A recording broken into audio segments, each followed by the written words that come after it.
Good morning बच्चों, स्वागत है आपका अपनी केमिस्ट्री क्लास में। हम लोग पढ़ रहे हैं चैप्टर 2 विलयन। इसमें हम पढ़ चुके हैं वाष्प दाब क्या होता है, वाष्प दाब का आपेक्षिक अवनमन कैसे होता है, राउल्ट के नियम के अनुसार हमने सीखा था। और हम लोग डिस्कस कर रहे हैं विलयनों के अणुसंख्य गुणधर्म। लास्ट वीडियो में हमने देखा था कि विलयनों के अणुसंख्य गुणधर्म का मतलब होता है विलयनों के वे गुण जो विलयन में विलय के अणुओं की संख्या या मूलों की संख्या पर निर्भर करते हैं। ठीक है ना, जिसमें हमने देखा था कि अणु संख्या गुणधर्म कुल मिला के 4 थे। वाष्प दाब का अपेक्षिक अवनमन, जिसे हम इस लास्ट वीडियो में डिस्कस कर चुके हैं। इस वीडियो में हम डिस्कस करेंगे नंबर 2 क्वथनांक उन्नयन। बाकी तो हम आगे की वीडियोस में डिस्कस करेंगे हिमांक अवनमन एवं परासरण दाब। तो इस वीडियो में हम क्वथनांक उन्नयन के बारे में समझेंगे। क्वथनांक उन्नयन, ठीक है ना। देखो बच्चों, क्या होगा क्वथनांक उन्नयन।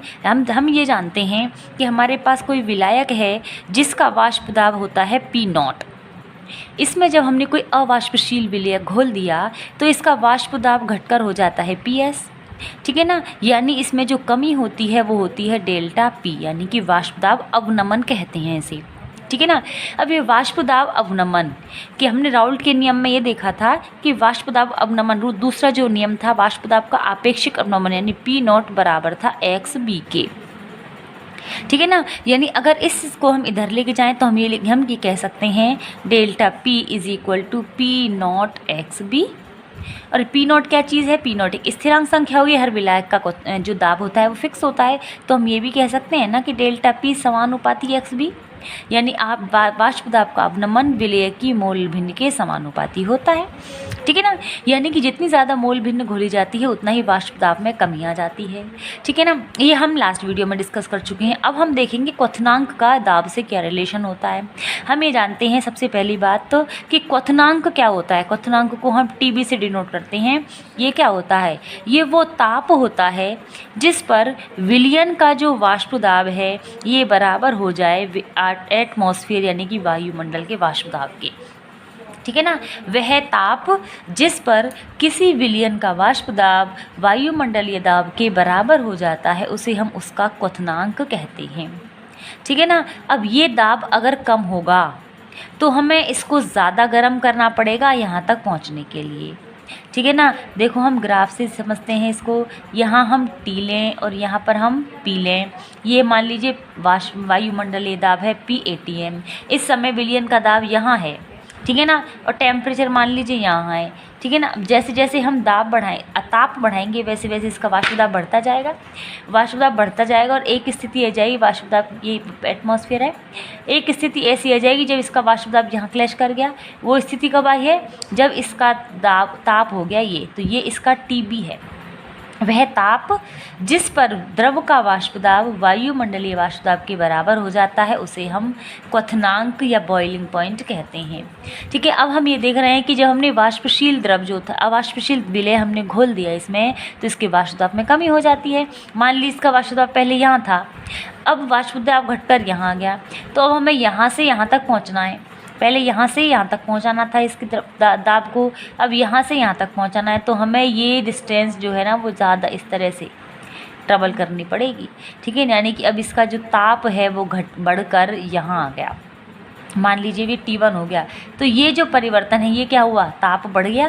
ताप कौन सा ताप, क्वथनांक बढ़ गया, तो इसे ही हम क्वथनांक उन्नयन कहते हैं, ठीक है। अब मैं पहले भी आपको बता चुकी हूँ कि P जो होता है वो TB के व्युत्क्रमानुपाती होता है, ठीक है ना। वाष्प दाब ज़्यादा होगा तो क्वथनांक कम होगा, वाष्प दाब कम हो जाएगा तो क्वथनांक को बढ़ना पड़ेगा। तो यहाँ भी हम यही बात कर रहे हैं कि जब किसी अवाष्पशील विलय को किसी विलायक में घोला जाता है तो उसके वाष्प दाब में कमी होने के कारण उसके क्वथनांक में वृद्धि हो जाती है। इसे ही हम क्वथनांक उन्नयन कहते हैं और इसको हम डेल्टा TB से प्रदर्शित करते हैं, ठीक है ना। तो देखिए इसे सबसे पहले हम क्वथनांक की डेफिनेशन देखते हैं।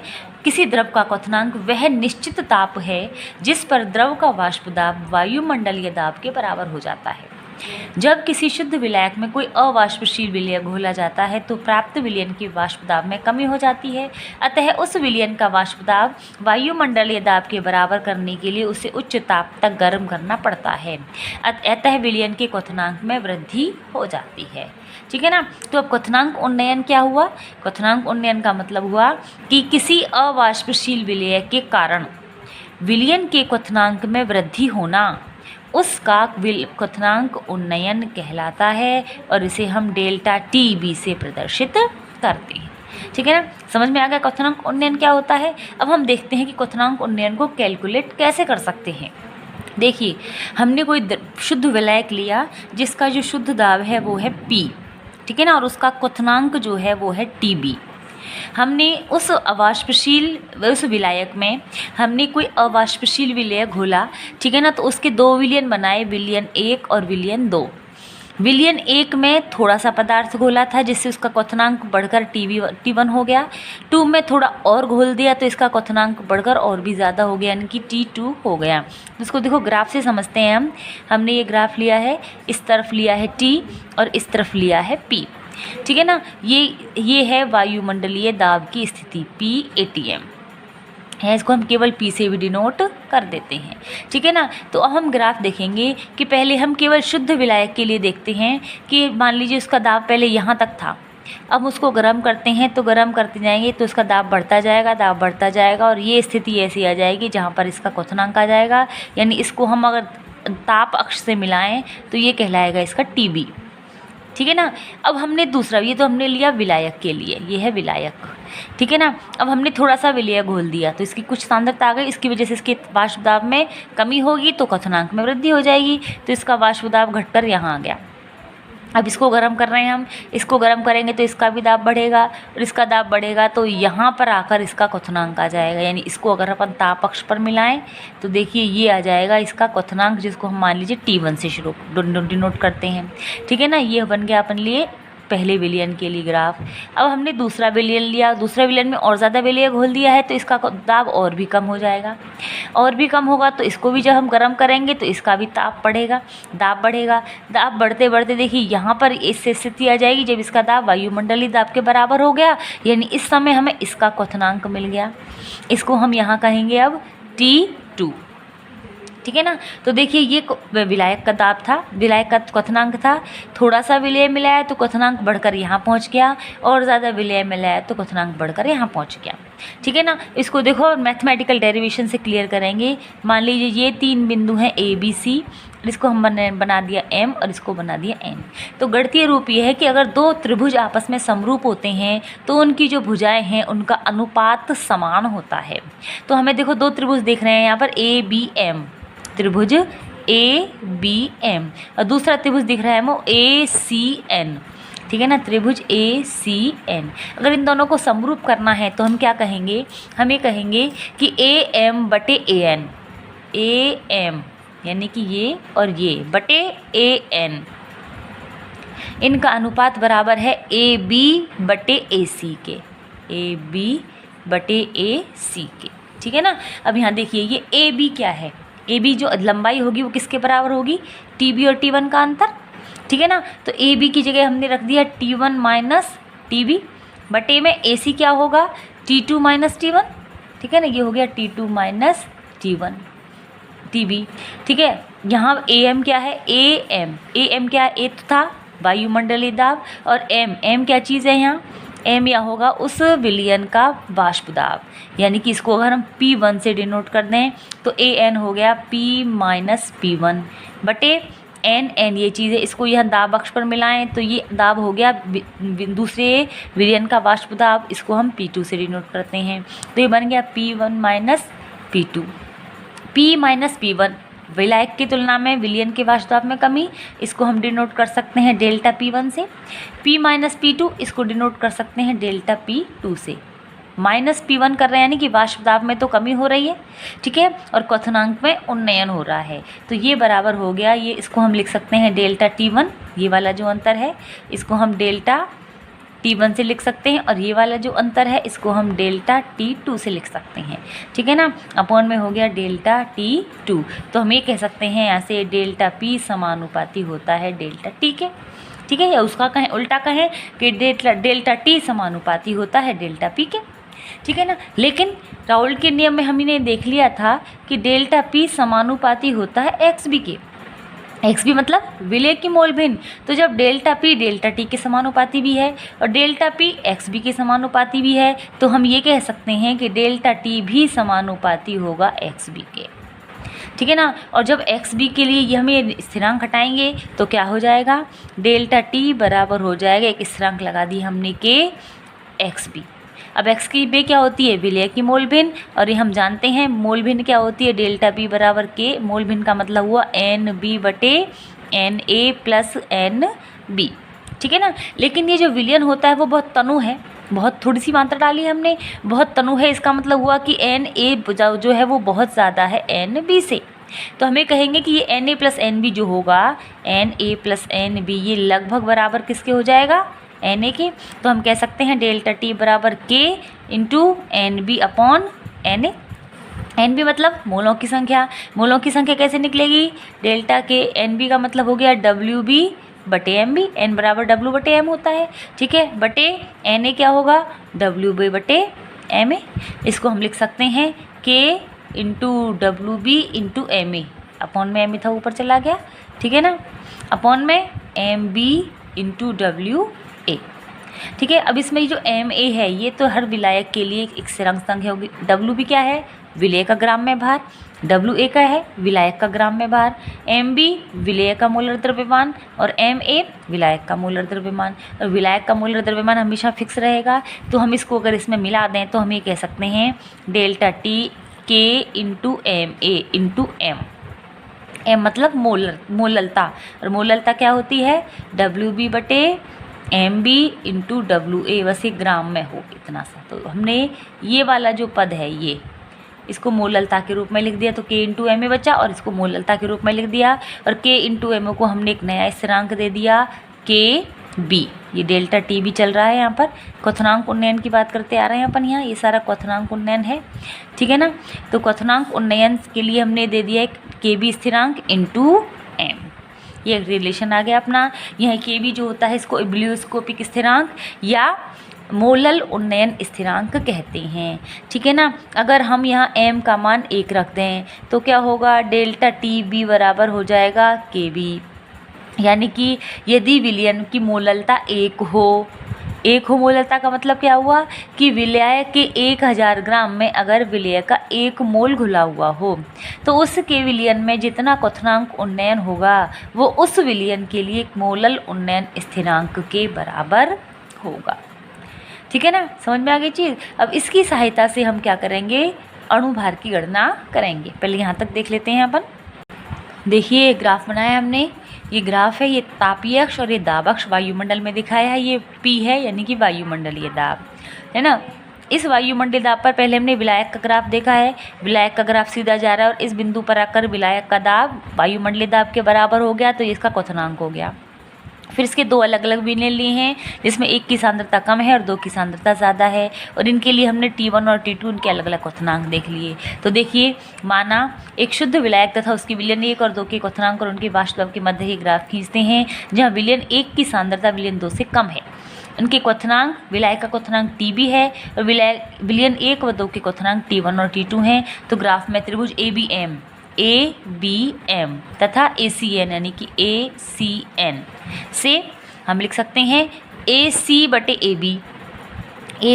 AB बराबर AN बटे AM। ऊपर नीचे कैसे भी कर सकते हैं हम। अब यहाँ AC क्या चीज़ है, AC का मतलब ये दूरी हो गई, देखिए A और C, ठीक है ना। ये AC का मतलब T2 माइनस TB है ना, और AB का मतलब T1 माइनस TB, ठीक है ना। तो T2 minus TB upon T1 minus TB। अब AN क्या चीज़ है, AN का मतलब यहाँ से लेके यहाँ तक का डिफरेंस, ये था P एटमॉस्फेयर और ये है P2, तो P माइनस P2, और AM का मतलब हो जाएगा P माइनस P1, ठीक है। ये वैल्यूज पुट की, तो यहाँ से हमने इसको शो कर दिया डेल्टा T2 से, इसको शो कर दिया डेल्टा T1 से, तो ये हो गया वाष्प दाब में कमी यानी कि डेल्टा P1, और ये होगा डेल्टा P2, तो हमने कह दिया डेल्टा टी बी समानुपाती हो गया डेल्टा पी के। लेकिन हम जानते हैं डेल्टा पी समानुपाती होता है एक्स बी राउल के नियम से, तो हमने इन दोनों को एक साथ देखते हुए लिख दिया कि डेल्टा पी समानुपाती होगा एक्स बी के। ठीक है ना, तो हमने एक स्थिरांक लगा दिया उसके लिए के। ठीक है, अब एक्स बी के रूप में, एक्स बी का मतलब मोल भिन्न था, अभी बताया था मैंने, तो मोल भिन्न एक्स बी क्या होगी। ठीक है, अभी बताया था मैंने एक्स बी बराबर होगा एन बी बटे N A plus N B, ये तो होती है मोल भिन्न। ठीक है, वो वैल्यू पुट कर दी। लेकिन विलयन जब अत्यंत तनु होता है तो विलय की जो मोल मात्रा होती है वो एन ए यानी विलायक के मोलों से बहुत कम होती है ना। तो N B plus N A लगभग बराबर हो जाएगा एन ए के, तो इसमें हम N A plus N B की जगह रख देते हैं एन ए। ठीक है ना, ये एन ए रख दिया तो ये हो गया डेल्टा टी बी बराबर के N B upon N A. N B का मतलब डब्ल्यू बी बटे एम बी, एन ए का मतलब डब्ल्यू ए बटे एम ए। तो इसको हमने लिखा तो इसको लिख सकते हैं के बराबर डब्ल्यू बी बटे M B into M A ऊपर चला जाएगा अपॉन डब्ल्यू ए। ठीक है ना, तो हम ये कह सकते हैं यहाँ से कि ये वाला जो टर्म है यहाँ तक की, ये वाली टर्म मोललता को प्रदर्शित करती है डब्ल्यू बी बटे M B into W A. ठीक है ना, तो इस एम ए को इधर ले आए और इस के इंटू एम ए को एक नया स्थिरांक दे दिया के बी। यहाँ डेल्टा टी बी बराबर हो गया के बी इंटू एम, एम मतलब मोललता। ठीक है ना, ठीक है, तो देखिए इस प्रकार हम कह सकते हैं कि डेल्टा टी बी यानी कि क्वथनांक उन्नयन बराबर के बी इंटू मोललता। अब यहाँ के बी क्या है, इस के बी को हम मोलल उन्नयन स्थिरांक या इब्लियोस्कोपिक स्थिरांक कहते हैं, और इसकी होगी ताप की इकाई केल्विन है और मोललता की इकाई किलोग्राम प्रति मोल है ना। ठीक है ना, तो ये मोल प्रति किलोग्राम है, मोल प्रति किलोग्राम इधर आएगा तो किलोग्राम प्रति मोल हो जाएगा। ठीक है, यदि m बराबर 1 हो तो डेल्टा टी बी बराबर के बी, m का मान 1 रखते हैं तो ये मान बराबर हो गया। इसका मतलब क्या हुआ कि यदि 1 किलोग्राम यानी कि 1000 ग्राम विलायक में 1 मोल विलय हो तो विलयन के क्वथनांक में होने वाला उन्नयन उसका मोलल उन्नयन स्थिरांक या इब्लियोस्कोपिक स्थिरांक कहलाता है। ठीक है ना, यहाँ तक समझ में आ गई बात। अब देखिए इससे हम अणुभार की गणना कैसे करेंगे। देखिए अभी हमने निकाला था कि डेल्टा टी बी बराबर होता है के बी इंटू एम, और एम मतलब मोललता। इसको वापस खोल कर लिखते हैं हम, डेल्टा टी बी बराबर के बी, मोललता क्या थी डब्ल्यू बी बटे एम बी इंटू डब्ल्यू। एक किलोग्राम में था तो यहाँ 1000 नहीं था, लेकिन ग्राम लगा दिए तो यहाँ 1000 लगाना पड़ेगा। ठीक है ना, तो हमें निकालना है ये, तो इसको हम इधर ले आए, इधर लाए तो एम बी यहाँ आ गया, तो K B upon delta T B into W B into 1000 upon W A gram, ये अपना फॉर्मूला आ गया। यहाँ एम बी का मतलब क्या होगा, विलय का मोलर द्रव्यमान, के बी का मतलब मोलल उन्नयन स्थिरांक, डेल्टा टी बी क्वथनांक उन्नयन, डब्ल्यू बी विलय का ग्राम में भार और डब्ल्यू ए विलायक का ग्राम में भार। ठीक है बच्चों, एक चीज़ यहाँ रखना कि क्वथनांक उन्नयन यहाँ जो होता है डिग्री सेल्सियस में दिया हो चाहे केल्विन में दिया हो, एक ही बात है। ठीक है ना, उनका संख्यात्मक मान मतलब कोई अंतर नहीं पड़ेगा कि डिग्री सेल्सियस में दिया है मान या के में दिया है, केल्विन में दिया है। ठीक है ना, अब यहाँ के बी का मान निकालने का एक तरीका भी और बताया था, वॉन्ट ऑफ नेम। उस वॉन्ट ऑफ ने क्या बताया था कि के बी बराबर होता है M A R T square upon delta H वाष्पन गुणा 1000। यहाँ एम ए का मतलब होता है विलायक का अणुभार, आर गैस स्थिरांक होता ही है, टी बी विलयन या विलायक जो भी है, ज़्यादातर विलायक यूज़ किया जाता है, विलायक का क्वथनांक होता है, डेल्टा एच वाष्पन का मतलब होता है कि उसके लिए वाष्पन की कितनी ऊष्मा की आवश्यकता होती है कि जब हम विलायक को या विलयन को गर्म करते हैं तो उसको वाष्पन के लिए उसकी गुप्त ऊष्मा कितनी है इंटू 1000। तो इस तरीके से हम के बी की गणना कर सकते हैं। देखो एग्जाम्पल देखते हैं इसका, 298 केल्विन पर एक अवाष्पशील विलयक के 10 ग्राम को 100 ग्राम बेंजीन में घोलने पर बेंजीन के क्वथनांक में 1 डिग्री सेल्सियस की वृद्धि पाई गई। तो यदि बेंजीन के लिए के बी का मान 2.53 केल्विन किलोग्राम प्रति मोल हो तो विलय का अणुभार ज्ञात करो। सारी चीज़ें दी बने हैं। अवाष्पशील विलय के 10 ग्राम यानी कि डब्ल्यू बी हो गया 10 ग्राम को 100 ग्राम बेंजीन यानी बेंजीन का भार दे रखा है, 100 ग्राम विलायक हो गया ये। ठीक है, डब्ल्यू ए का मान हो गया। क्वथनांक में 1 डिग्री सेल्सियस की वृद्धि पाई गई यानी कि हो गया क्वथनांक उन्नयन, ये हो गया केस 1 डिग्री सेल्सियस या 1 केल्विन, और के बी का मान दे रखा है 2.53 केल्विन किलोग्राम प्रति मोल। तो हमारा एम बी का फॉर्मूला में यही चीज़ चाहिए हमें, K B into W B into 1000 upon delta T B into W ए।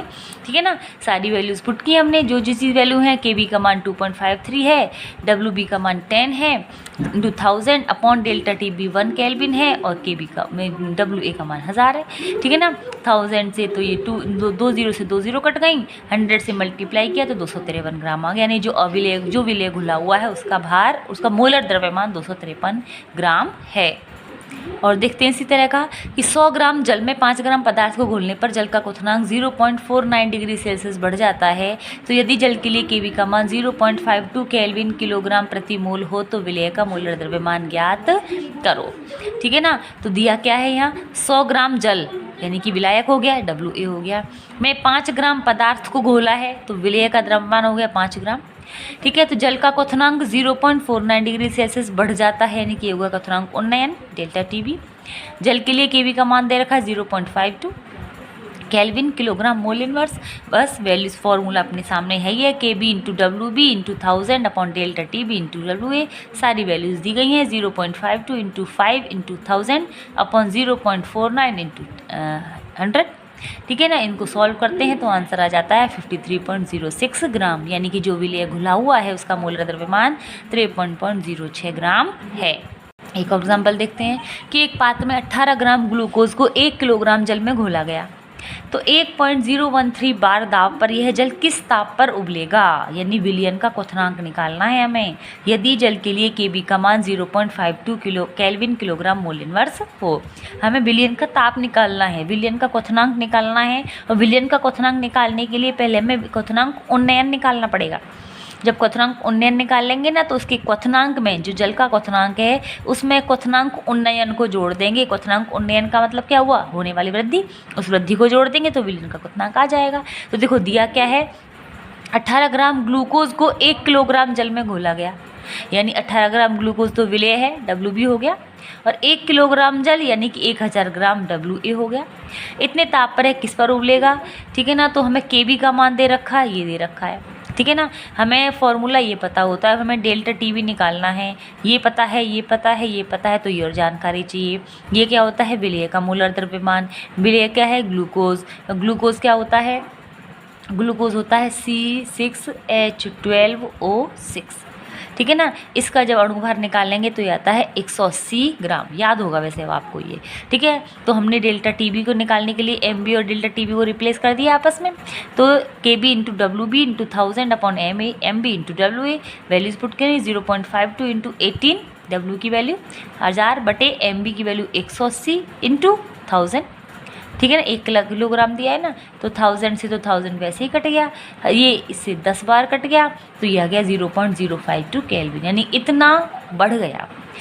तो जो शुद्ध जल होता है इसका क्वथनांक कितना होता है 373.15, बढ़ कितना गया 0.052, तो इसको हमने जोड़ दिया तो अब इसका क्वथनांक कितना हो गया 373.202 केल्विन, यानी कि अब ये 18 ग्राम ग्लूकोज युक्त जो जल है ये 373.202 केल्विन पर उबलेगा।